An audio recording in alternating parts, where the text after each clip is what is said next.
This week's episode of MOY is sponsored by JakeHarrisHomes.com. Looking to buy or sell? Look no further than the man who sold you on fantasy football. If I can convince you that spending 17 plus weeks trapped in an anxiety-riddled hellscape second-guessing your every decision will be fun, then I bet I can convince you to buy a home. Maybe even one you don't need. Wink. Truthfully, I don't know why any of you listen to this podcast, and I'm hoping that blind patronage will transfer to the biggest financial decision of your life. JakeHarrisHomes.com. I promise I'm trustworthy. Trust me.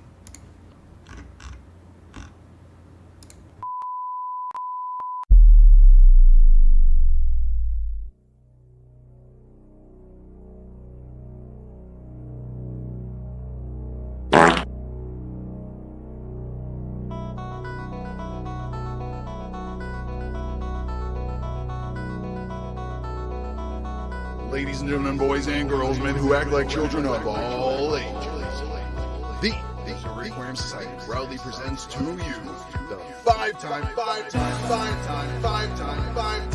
podcast of the year, the MOY. And now, introducing your host, Cheer O'Donnell and Snake Harris.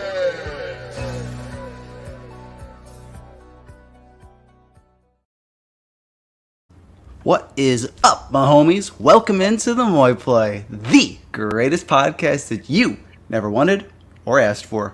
Pete, how you feeling tonight? I'm down on my luck. I'm licking my wounds. I'm feeling vulnerable. But I'm so excited. That makes one of us, brother. I am so excited to break down Week 10. The league is in fuego right now. And my mind is just buzzing with all the potential playoff pictures going forward. So let's do it. Yeah, man, let's do this. All right. So first up, we got the matchup recap. You want to jump into that one? Oh, never mind. That's my breakdown. I'll take that. Why don't you start it off? Let's start off with what we all wanted to see and hear. We wanted to see a big matchup between you and me, 1 versus 2, and what did they get? You know, this last week is honestly very weird. I was the highest scoring player on the week at 162, so Peter, you never had a chance. It was over. You know what's crazy about this is this just proves it's any given week, man. All you have to do is get to the playoffs. Any given week, you can end it all. You know, you had a lot of duds. You had 1, 2, 3, I had 4, duds. 4 single-digit players and a 0 from your kicker. I talk about it every week. 2 guys who just barely snuck over into the double-digit side, in Derek Carr and Austin Eckler. Yeah. It just didn't. Your explosive roster didn't explode. Meanwhile, mine did just enough. I had only my JT. defense and the kicker in single digits. So Jonathan Taylor. Oh no, I'm sorry. I had 4 guys in double digits. Yeah. My bad. My favorite running back, Jonathan Taylor, went off. Yes, he did. Unbelievable. Justin Herbert went great too. Travis Kelce did enough, but yeah, let's keep it moving. Take the All right, next one we had Phil versus Todd H. Philly Dilly Damn Doe. Beefcake! In a surprising move, Philly sits James Conner, who drops a 40 burger. Patrick Mahomes, he throws up a dud, and Dilly deals with the injury bug again, losing Chase Edmonds. Both players had 5 single-digit players, scoring players, and then Todd's team was just a little better at producing. I think Dilly's decision is going to have repercussions, and there's going to be more on that later. Which decision are you talking about? The decision to sit James Conner. Oh, yeah, big time. All right, next up we had Borden versus Todd Craig. This was the make or break week for Todd Craig. And good news for you, Todd Craig. All you had to do was outscore one of the worst performances we've ever seen in MOY history. Borden puts up an anemic 116. His best performers on the week had 21 points, 16 points, and 15 points. That ain't good. Nope. However, Todd Craig, I've got bad news for you. You put up the actual worst performance we've ever seen on the MOY Ploy. Ever. 17, 11, and 10 were your best performers. That means 10.0 was your best performer. That means every single other person had fewer points than that. That means every other person on your team was single digits. Every single other player. End of breakdown. Take it away. Just hurts. Yep. All right, and the last one, we had Brent versus the Rat. Ray Rat is clawing his way back into the playoff picture with a massive win over Brent, squandering underachievers.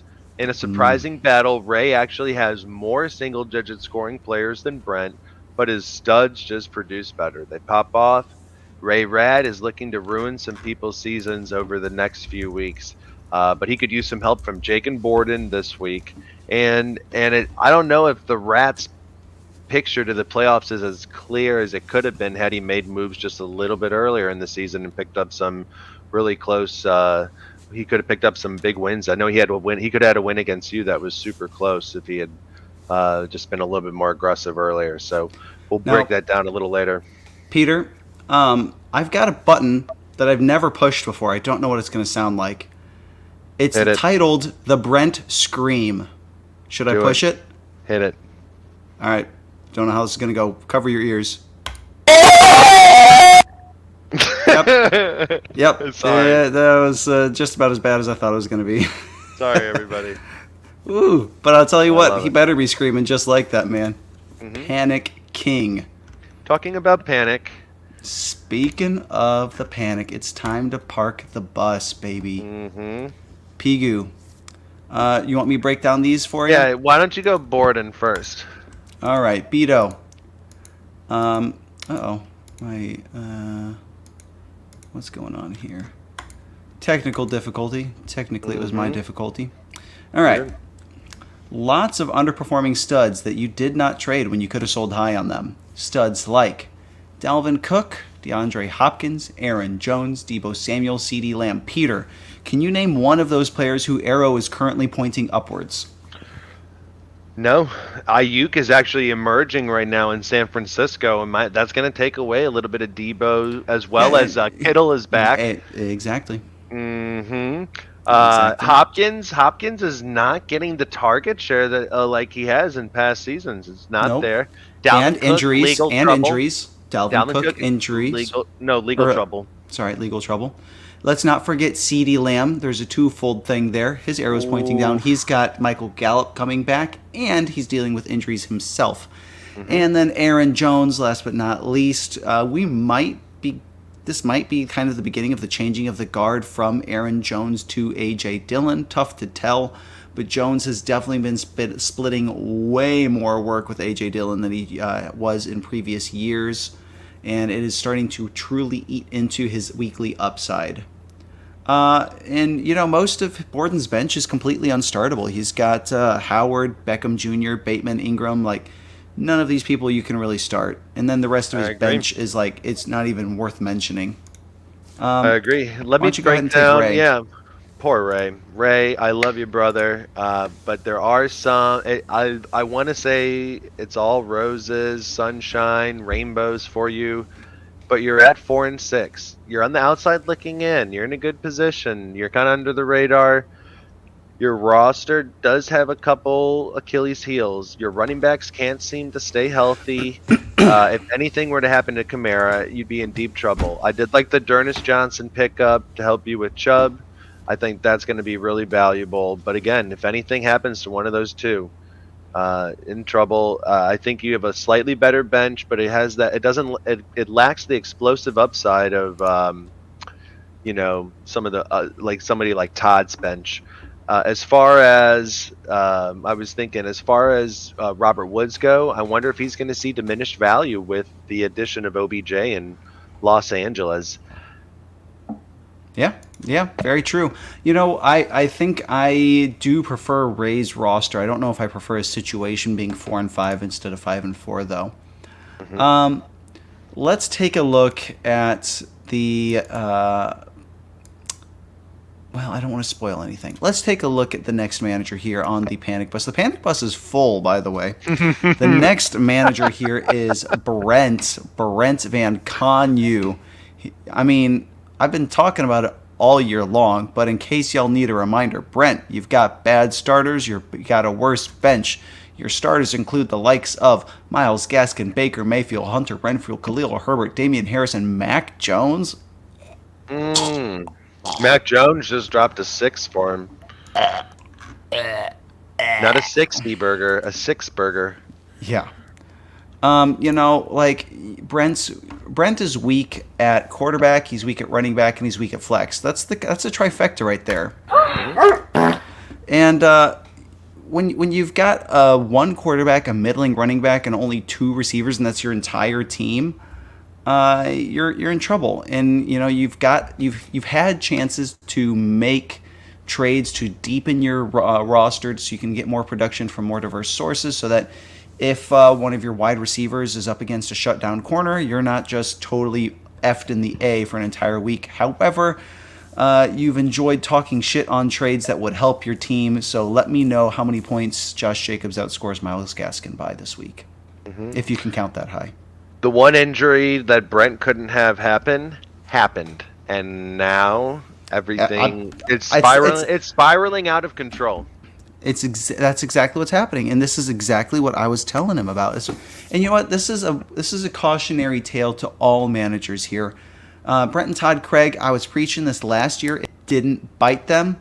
It bit them both this year. So I'm hoping that next year they can bring a bit more A game, develop their bench a little bit more, and we can see a better. I mean, I'm already counting Brent out of the playoffs at this point. I think it's going to take a lot for him to make it. So, all right. Are you thinking about Brent maybe making a move, listing his home on the market, you as the realtor, and just, giving you the opportunity to help him make moves? Just think about it. I mean, he clearly needs my help to make moves. So, yeah, I think it's a perfect match. All right, the last person we have on the Panic Bus is somebody that I look up to as a role model, as a good person.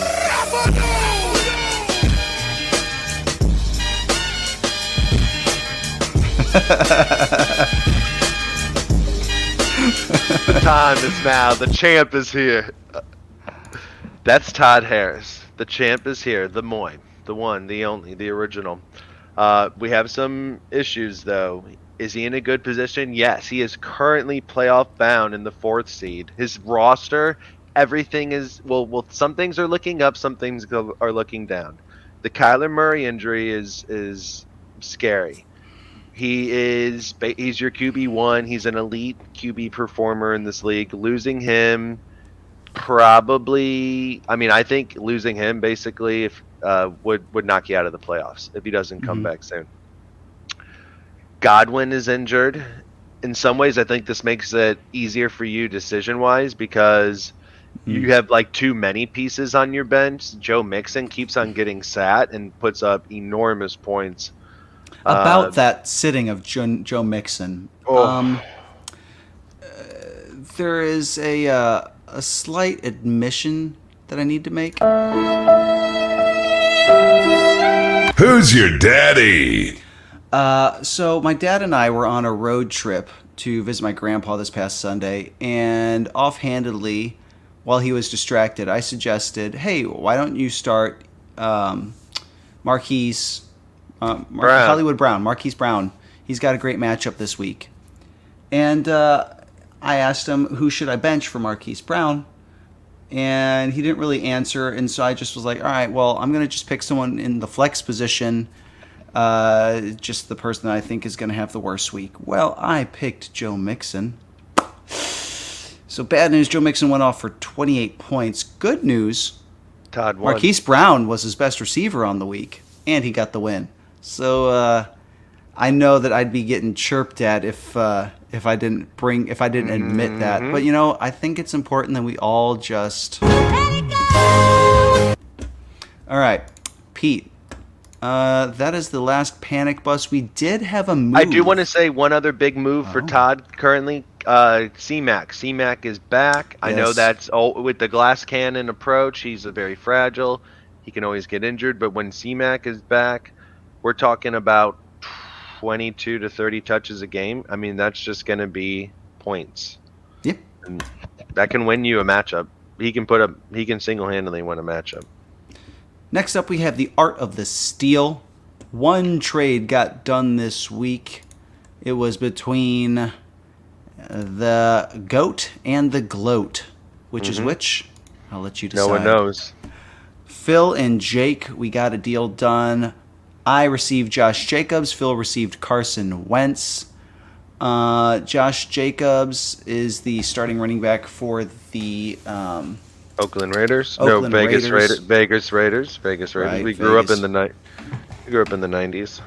So he's the starting running back for the great Vegas Raiders. I needed to add some running back depth. Phil wanted a reliable quarterback. We made the deal. And yeah, I think both teams got what they needed. Phil had way too many running backs. Unfortunately, one of his running backs got hurt, but that kind of helps him out at the same time because now James Conner is going to be like actually usable and like reliably usable instead of just being touchdown dependent. All right. Manager breakdown time. I think there's 2 managers left. Oh, I wasn't ready to manage a breakdown this week. Oh. I didn't have time to write anything up. I was just going to go to the upcoming matches. You just had to look in the mirror and be honest about yourself. That takes time for me. Okay. There's some delusions that I have to break down to really get to the heart of who I am. You know what I'm saying? That's fair. All right. Let's go ahead and talk about the upcoming matches. Spectacular matches. Let's look at the standings real quick, actually. Sure. All right. So in the standings, we've still got myself in first place. Yep. Jake is in second place, close behind. Jake is 6-3. I'm 7-2. Brent is in third place. I'm actually 7-3 right now.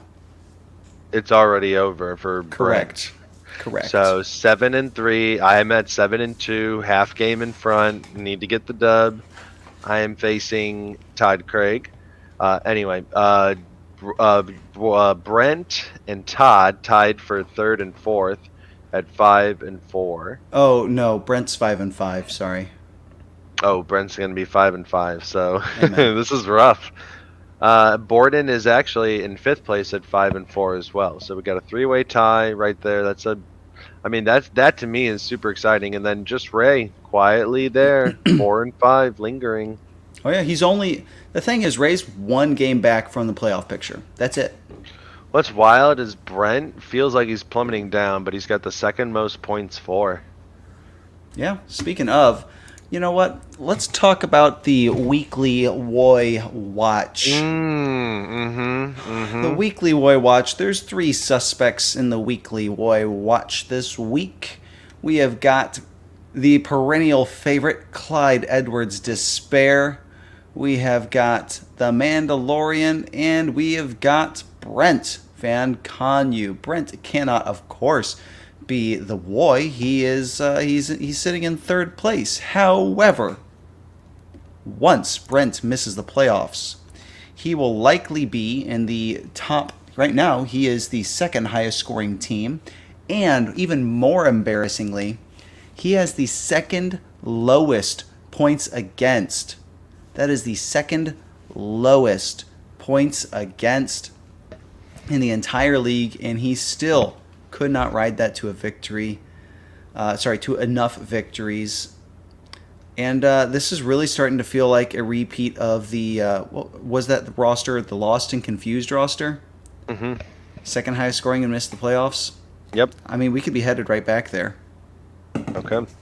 Let's talk about another WOY watch contender. And this, I think, is a really interesting narrative because this manager, in my opinion, didn't really show up in the WOY watch until this week. And maybe that is a testament to his ability to fly under the radar. He's been performing the same way and at the same level consistently throughout the entire year. And it's been at the lowest level possible. That ability and not being yet in contention for the WOY award up until this point might actually get him some MOY votes. That's Philly, Dilly. Unfortunately, Dilly? The reason there hasn't been a MOY discussion is because what was there to discuss? Dilly sits James Conner, who drops the biggest point performance he'll have all season from any of his players. Dilly. Dilly. It's absolutely brutal. And I think just that play right there now puts Philly in as a dark horse candidate for MOY. Yeah, you're absolutely right. And then I think, did you say TC was on it? Yeah, I think we got to talk about TC, The 93 in week 10, not good. Yeah, I think the lowest points total we've ever seen. Like that's the number we need to talk about here. A defending champ. Yeah, I mean it's quite the fall from grace. All right, so this is a guy who sacrificed his medical practice, his license, all in the name of the MOY play to win the league. Just think about what happened in the course of a year. It's quite the fall from grace. All right, so let's go ahead and break down these upcoming matches. Definitely. We've got a match that's already been decided. Jake versus Over. Brent. He decided that he was going to start Myles Gaskin and therefore end his season early. Thanks, Brent, I guess. Didn't really need the help, but sure. Thanks. Mm-hmm. The next one, we have the Lovers Quarrel, pitcher and catcher, Ray versus Philly Dilly. I got to say, this has got to feel good for Ray to be looking at going 5-5, and I think he's going to be. I think Ray's going to be doing a little bit of Space Jam dance right here at the Monstars. I think it should be noted that Ray is actually the 5th highest scoring manager in the league, and he has he's I think the 4th he's 4th in points. No, he hasn't had that many points scored against him. No, I'm sorry. He has. He's 3rd in points against. My bad. Yeah, Ray's been getting dunked on quite a bit. Phil's been getting dunked on, and he's look. If he gets this win, big league. The big league win, 5-5. He's gonna be at least tied for 4th. Yeah, I think you're right. Yeah. Yeah. Okay. Nothing else to say there. Next, we have got Peter versus Todd Craig. Again, this is a completely meaningless game here. This is just you're playing for the seedings. Todd Craig's pretty much. I mean, Todd Craig is not mathematically eliminated somehow. He could win out and somehow, if he goes on a crazy run, catch up in tiebreakers and find a way to put himself in the playoff picture. I don't see that happening. I think this game is completely meaningless and doesn't really need us to talk about it. But there is the next match that I think is the match of the week. I think this one is the match of the week. And before we preview it, we have got a quick message from the king. Silence! A message from the king. A message from the king. A message from the king. Borden, sleep well. That bump you hear in the night is me coming for you. Strong words. Strong words from the man who calls himself the Mod. The MOY. The manager of the decade. The manager of the decade. I love it. Mm-hmm. All right. We have got, this is by far the spiciest matchup of the week. Todd Harris, Borden Reynolds Smith. These guys are neck and neck in the standings, separated by just 20 points on the tiebreaker.